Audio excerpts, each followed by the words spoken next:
traditional island in a London pub. Of course, Anglo-Irish ties go well beyond an affection for each other's cultural stereotypes.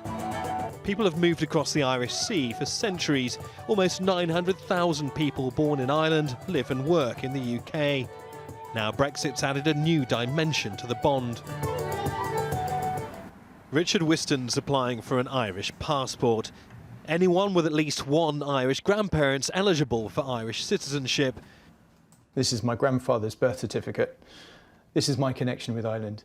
For Richard, it's a way of holding on to his European identity after Brexit. I felt I had part of my identity stripped away, perhaps by a majority that I didn't relate to, because I wouldn't really understand why people would want to vote out of an inclusive Europe. A big part of me wants to stay connected to Europe, I want to feel like Europe is my home. Outside Britain's Parliament in London, protesters opposed to and in favour of Brexit argue on a near daily basis. This is identity politics in action.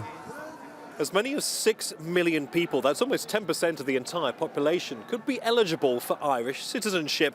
And one of these, an Irish European Union passport.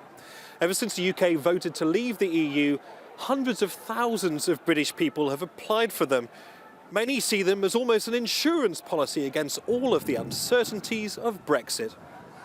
Unlike other EU citizens, Irish people can automatically work, study, access public services and vote in the UK, rights the government's promised to protect after Brexit. As more and more Britons delve into their family history in search of Irish connections, Irish people in Britain are considering the impact Brexit's having on them. A lot of people who are advocating leave were at pains to sort of insist that Irish people wouldn't really be affected by the same things. But on a more sort of emotional and psychological level, I think Irish people do feel slightly less welcome. And even though there are pains to say, oh, you're the good immigrants, it leaves a sour taste, I think.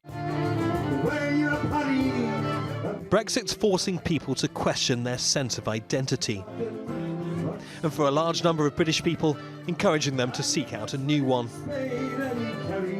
Neave Barker, Al Jazeera, London.